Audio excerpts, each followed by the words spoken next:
Hello and welcome back to my channel. Today I have an interesting topic to talk about. So, okay, before I get started, if you are a new subscriber, if you're tuning in for the first time, thank you for tuning in. If you are a returning subscriber, thank you for your love all this way. So today is the third year since I have moved to South Korea. Yeah. Okay, yeah. 3 years I have been living in South Korea. So I thought to do an update and to share my story, how I came to Korea and how has life been in South Korea for me.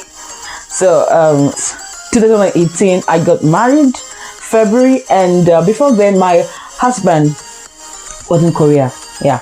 He was studying for his master's. So he had finished his master's and he came down to Korea.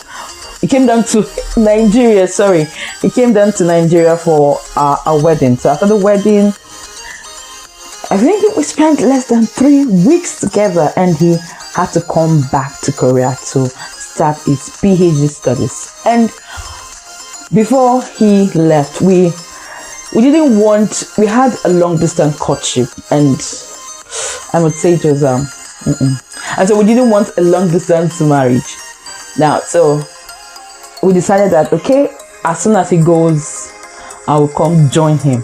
But I couldn't join him immediately because I had to also round up with my master's program here back in Nigeria. And I must be honest, at the point, I don't know, it's like when you get back, you're in Nigerian tech, your body go, they shock you. So my body was shocking me, like I want to go to my husband.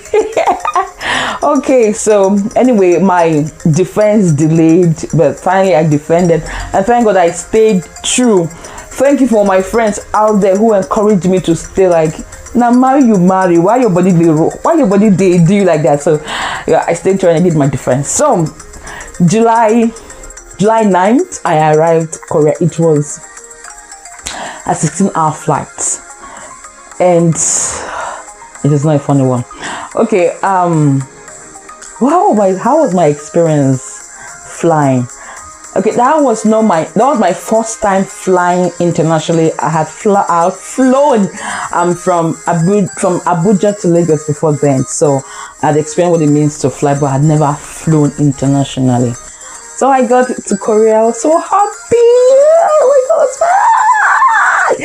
I was so happy. And I had in mind that when I come to Korea, I was going to change my visa because I came with a visitor's visa. So normally when you come with your visitor's visa, you change to spousal visa. So that was the mind we had. So we applied for visitor's visa, and then we said after 3 months we'll ask for refund from the line company, and we'll go to the immigration and change to spousal visa. We got to immigration, and you know, in Korea they don't speak English, they speak Korean. And then Lee just said, go back to your country. I broke down. I'm like, what? Go back to your country? She didn't even give any explanation. She didn't say that. Go back to your country. And so we had to do investigation, and then we found out that year, with the new president, they changed the immigration policy that spousal visa is to be gotten from your home country. We didn't know. If we had known, I would have applied for spousal visa immediately. And so I was to go back. And mind you, we had just gotten married, right? So we've had a wedding, and I had moved to Korea. It means that all of our money, like we'll spend everything we had. We're broke. Yeah, we're broke. Like, what are we going to do? I came back, I cried like, God, why would it wasn't funny anyway. So thankfully we hadn't asked for the refund for my airplane ticket, so we just told them that, please, can you backdate, because I didn't want to be here for my visa to expire, because of course if I'm here it means I'm not going to get a new visa. So I left a day before my visa would expire, and so I got to Nigeria. When I was going back to Nigeria, people were like, hey girl, they're not going to give you, don't mind these people, that they behave, they will not give you a new they won't give you a new visa. I got to Nigeria.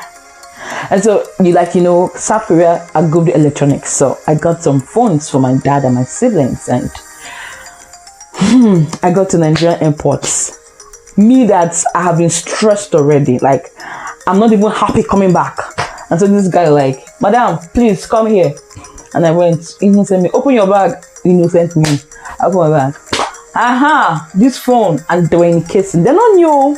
They're not new phones. Like second hand, like what you call London new. That's London used. They're like, you have to pay duty. Knika. Duty. Me, I don't have money on me. Where will I go? I broke down, started crying. I started crying. Oh my God. I was overwhelmed with the stress of everything. They didn't answer me. Like, madam, don't cry. Madam, waiting, don't cry. And thankfully, my husband had a friend who saw me. She spotted me and she was like, and she sent a message to my husband, like, it's like your wife is in Nigeria. Like, yeah, why didn't you tell me? And so she just came, she helped me. I was able to withdraw some money and I said to them and I left. Man. The next week I went straight to the embassy. Oh, I didn't even say my first experience at the embassy. I always had this mind that embassy is like like a business sense that like a big whatever, you just walk in and I never knew that embassies were like an enclosed place. I was supposed to print my flight ticket that morning before. That was the first time, not the second time. The first time I was to get my visa. And so I got to the place. I was early and they said I should wait. I'm like, I didn't print one document. Like, Adam, they print. It's like, can you print for me? But I'm not the print here. You go far away, you go print. And that was how. I don't know if you know where's this place now? In the Ikoyi? Yes. If you know how Ikoyi is, it's a big man place. So there was no way I could get where to photocopy. I had to travel out to where was that again? And thankfully there was a cab guy who helped me, and there was one of the gate man who helped me get a taxi, and I was able to go print. Okay, I come back now. So this second time I was going to the embassy, I was already I knew what to do.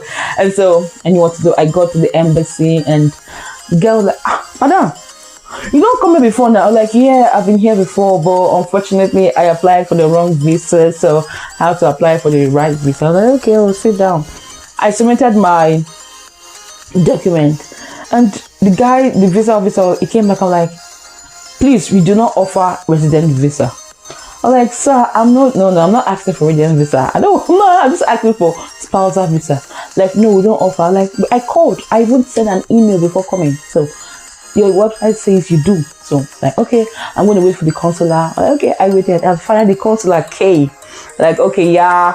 The consular said they're going to give you 1 year. Like, fine. I just need 1 year. Whenever I go back, I'm going to renew it. So it didn't take up to 2 weeks. I got back my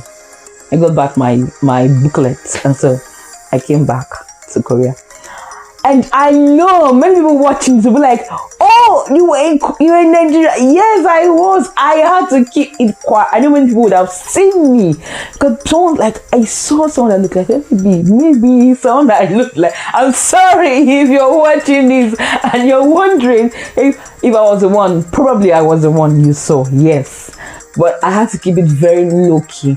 Just my family members knew. At that point, I didn't want to see anyone. I didn't want to travel anywhere. Of course, I didn't even have any money on me. So where was I going to go to? So I just was indoor, like just 2 weeks, and I left. Okay, and so I came back to Korea. Oh God, with the mind that I was going to like make money, like Korea, and like, oh no, spousal visa, you're not allowed to work. I'm like, what? No, we don't allow spousal visa work. So like, what am I going to be doing here? Why am I even here in the first place? I was devastated. That period, my husband would go to the lab. I don't know if you know township. Is it township?